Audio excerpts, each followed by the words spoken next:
Shantha here. And thanks for being with me on Wednesdays with Shantha so far. And thanks for showing all the love and affection. As we move forward, let us continue and unfold furthermore chapters of this book.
Hey, hi Ram.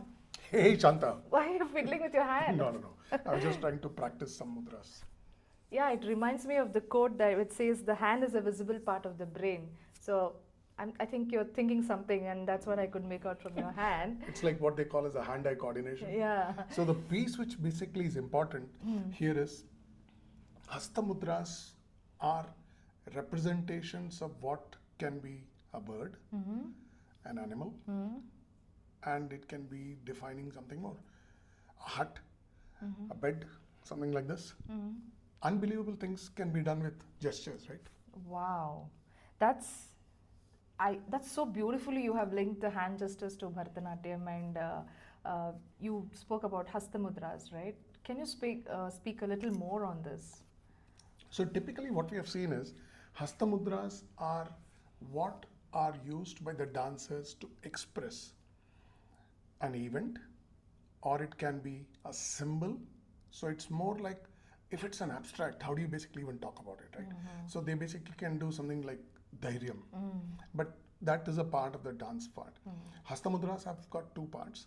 There is one which is used of the single hands, there is a samyuta and there is an asamyuta. Both of them are a part of it.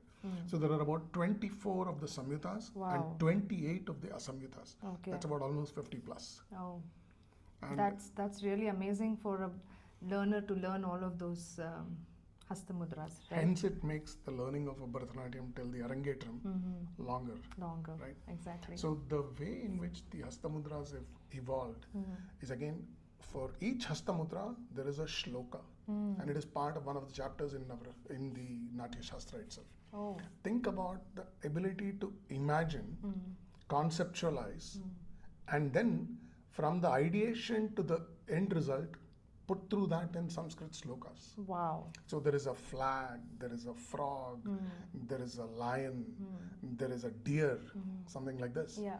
And there is a flag, half-mast, tripataka, pataka, and there is more complex names as you basically look at those pieces. Yeah. They talk about a Garuda, a vulture, all of that can be represented. Excellent, amazing. And now I understand, I can relate when the dancers are using their hand gestures.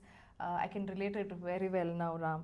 And how are these dances' narrative and the spiritual depth related? So I think in prayer, you start with this for the namaskar, right? Okay. So very clearly when you start with this and the invocation, and then you basically touch the ground and close it to your eyes, you are basically saying, there is a divinity that I am basically worshipping to. There is a part of what has been the culture that the tradition continues, and they're all represented in these nuances of the way the dancer does. So right from the Pushpanjali where they do to the final part of, what is that? Tilana. Tilana, you will find that these are nothing but invocations and just goes on into the spiritual part. There is a yogic component to it, and then there is divinity in dance. Yeah, I can. Now I can. I told you my daughter is a Yes. dancer, right? Now I can relate it so very well that even without her knowledge, after she comes from class, she's using her different gestures. I hope she's thinking to do something what she has understood, learned, or she's in doubt. Yeah, yeah. And how does these gestures contribute to the visual beauty and cultural relevance of the dance? So think about first a dancer. When the dancer is using the dance, can they dance like this? You can't even relate Absolutely to not. it. Yeah. So the hands will then basically be outstretched at a particular, there is an Anjali Mudra that they start with. And then they can go on to explain complex topics and concept of how they basically visualize it through gestures. And typically a lot of this, since it's the ambience of it, the audience will understand what the dancer is trying to convey. Wow, excellent. I think this book has covered all of those Yes. mudras along with the pictures of Yes. the dancer. I think whoever wants to take it as a revision or whoever wants to Yes. understand a little more on what each mudra is, I think the readers should definitely go deep into this chapter. Thanks, Ram, for covering all of these in this chapter.